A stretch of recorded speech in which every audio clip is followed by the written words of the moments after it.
Dat is waar het voor de fietsers in principe al begint. En dat is een van de leukste dingen wat ik zelf vroeger ook in vond, de jeugdtrainen. Het is onbevangen, niks hoeft, alles mee. Nou ja, dat is juist eigenlijk gewoon dat er bij mij plezier in de route rijden. En daar maar wel meer bij, maar we daarvan mij stimuleren, zeg maar, om zoiets te proberen. En het is hartstikke leuk en ze komen boeten, ze krijgen een goede conditie, dat is goed voor de gezondheid. En nou ja, dat is iets wat we eigenlijk, wat eigenlijk sporten maar gewoon volle meer gestimuleerd worden, zeg maar. Dat bijna nou gewoon erop uitgaan en net achter een mobiele telefoontje of achter de computer in de hoer zitten gaan. Nou ja, dat denk ik, ik heb wel ambassadeur daarvan worden of wie of te worden, maar ik denk dat we er al een keer goed om mij werkje maken. En ik denk dat hij met hem ik wil weten van wat goed is voor hun bandje.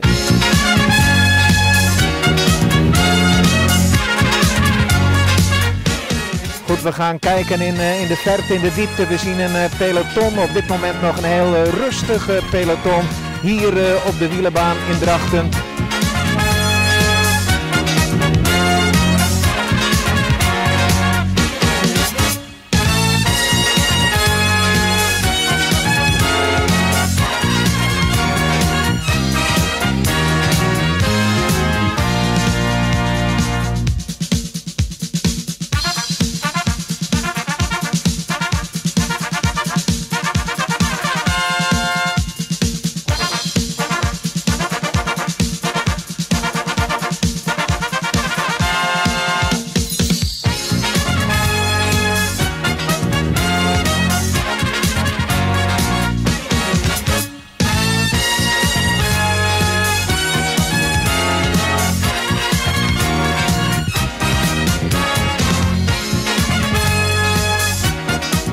Dat is hartstikke knap. Ze schoten als een speer uit de startblokken met aan hun zijde natuurlijk Pieter Wening.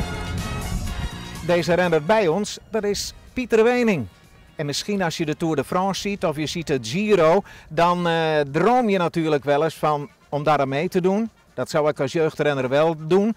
En misschien wel eens winnen. Nou, deze Pieter Wening die heeft een etappe gewonnen in de Tour de France. 2 etappes in de Giro d'Italia. En die eerste etappe die hij won, dat was over hele slechte paardjes, over gravelpaardjes. En toen reed hij zo goed, toen heeft hij ook de roze leiderstrui gewonnen. En die heeft hij 4 dagen gedragen. Nou, en Pieter is ook begonnen, net als jullie, als jeugdrenner. Pieter, we hebben het gehad over jeugdwielrennen.